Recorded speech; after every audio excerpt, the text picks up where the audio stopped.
Eu gostei muito do seu questionamento. Realmente, fazendo uma recapitulação sobre isso, né? Uma retrospectiva, as coisas ficaram ocultas. Não se chegou a nada.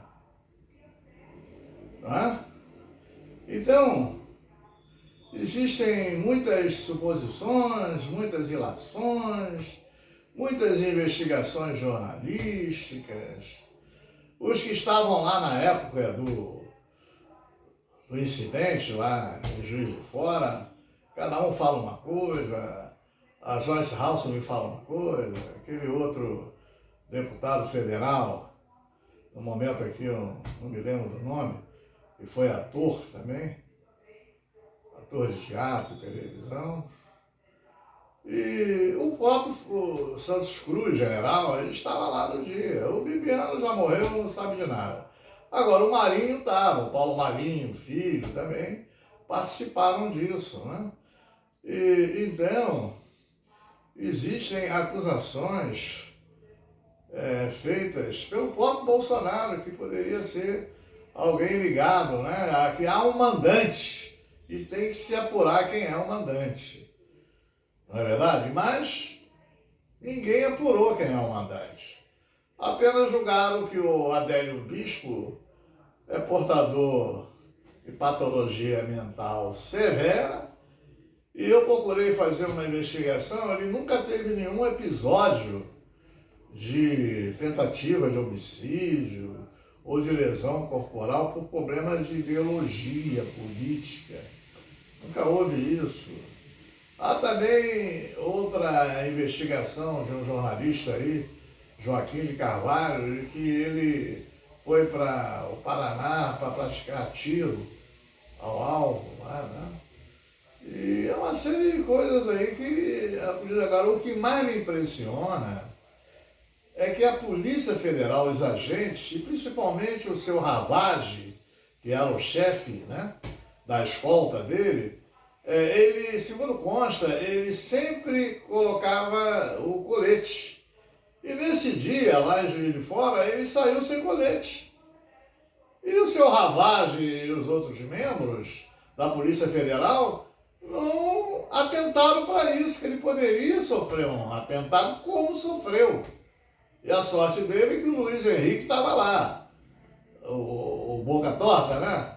Ele estava lá, saindo de plantão, ia para o sítio praticar tiro ao alvo com o filho. Ele deu sorte, porque o Luiz Antônio é um grande cirurgião.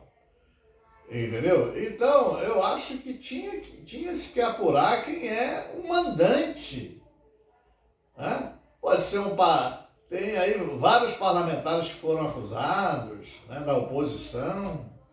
Porque não pode ficar assim. Você levar uma facada e ficar agora periodicamente sendo submetido a cirurgias de reparação daquela área. Olha, tumor maligno pode descartar, né? Porque eu conheço o Luiz Henrique, ele foi aluno do diretor da faculdade da Suprema, era um tremendo aluno, ele não ia entrar numa dessas de dizer que foi um tumor maligno. Isso é coisa de maluco aí que quer inventar a história. Ele levou realmente a facada, entendeu?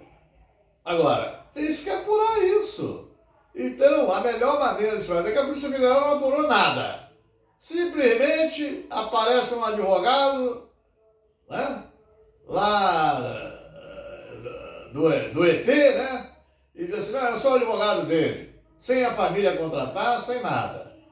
E pediu que o cara fosse julgado inimputável, porque o cara é portador de doença mental. Nunca teve nenhum episódio, nenhum histórico dele de doença mental. E aí ele foi julgado inimputável e está tendo uma prisão, um confinamento perpétuo, né?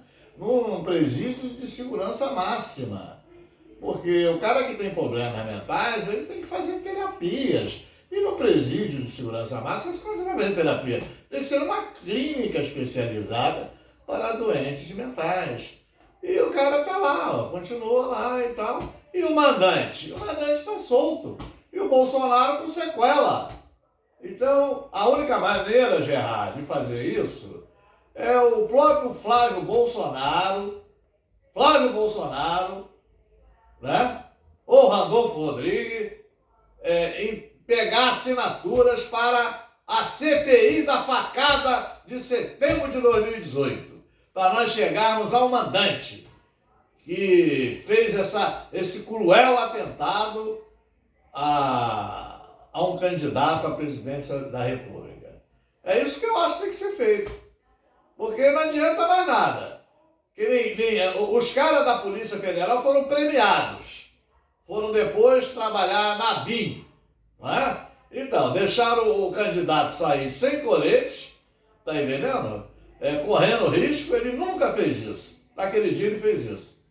E o general Santos Cruz estava lá, poderá ser uma testemunha do fato, não é? Os Marinho, o Paulo Marinho e o filho, André, acho que é André Marinho, também estava, tá entendendo? E muita gente estava lá, esse deputado federal, que era ator, né? Também estava lá no local, a Joyce Halseman, eles têm que falar. Por que isso? Por que deixaram o presidente sair sem colete? Por que a Polícia Federal não teve o devido zelo? Eles têm que ser responsabilizados. Porque agora o pobre coitado está aí. Mas já vai fazer uma cirurgia programada para setembro. Vai ficar sempre assim agora? Sempre tendo que fazer cirurgias reparadoras? Então, eu acho que uma CPI da facada vai chegar a alguma coisa. Porque eu acho que a Polícia Federal não entrou no âmago da questão. Está entendendo? Isso, aquilo ali foi um crime, um atentado político. E aparece um advogado lá dos Astros, que ninguém conhece, ninguém sabe nada dele. É muito estranho. Então, pode ter sim algum político, algum parlamentar aí envolvido nisso aí. Pode ser da oposição, da esquerda, ou da própria direita, né? Porque tinha candidato de PSDB, tinha candidato de tudo que é partido aí. Aí eles interessavam tirar o Bolsonaro, né, da competição, porque ele estava na frente. Em setembro ele já estava na frente. Que o Lula já tinha sido considerado impedido, né? Ficha suja, então não podia se candidatar. Então eu acho que tem que abrir uma CPI. É esse o meu entendimento, viu, Gerard? Agora, sua pergunta veio a calhar. Você vê, se passaram 5 anos, né? Vai fazer 5 anos agora em setembro. E ninguém quis fazer CPI. Todo mundo pede CPI por qualquer coisa. E pela facada para pegar o mandante, ninguém pede. Porque você vê o perfil do Adélio Bispo, né? Perfil, o cara pequenininho, né, e tal. Porra, que isso? Nunca teve antecedentes criminais, biologicamente falando. De repente, ele, em cima de matar o Bolsonaro, tem mandante que preparou, pode contar que tem. Então, tem que apurar isso. Tá entendendo? Tem que apurar e só pode ser apurado através de uma CPI. CPI do Senado, porque são parlamentares equilibrados. Então, o seu Cantarato, o seu Rogério lá, o seu Randolfo Rodrigues, deve pegar a assinatura para fazer a CPI da facada. Para a gente chegar ao mandante, botar o mandante na cadeia. Porque o cara está com essa sequela eterna. Não é verdade? E o outro está lá, preso eternamente. Num presídio de segurança máxima. Eu nunca vi isso. Eu só vi isso num personagem de um escritor francês chamado Alexandre Dumas, que escreveu O Conde de Monte Cristo, prisão perpétua. Quer dizer, o cara vai ficar lá perpetuamente. Não pode sair não, ele é perigoso, vai matar outro político. Não, tem que ver o mandante. Essa é a minha opinião, viu, Gerard? Então espalha por aí. Peça a esses senadores para pedir a CPI da facada de setembro de 2018 contra o candidato Jair Messias Bolsonaro. Valeu? Para que isso nunca mais ocorra nesse país. Essa é a minha opinião.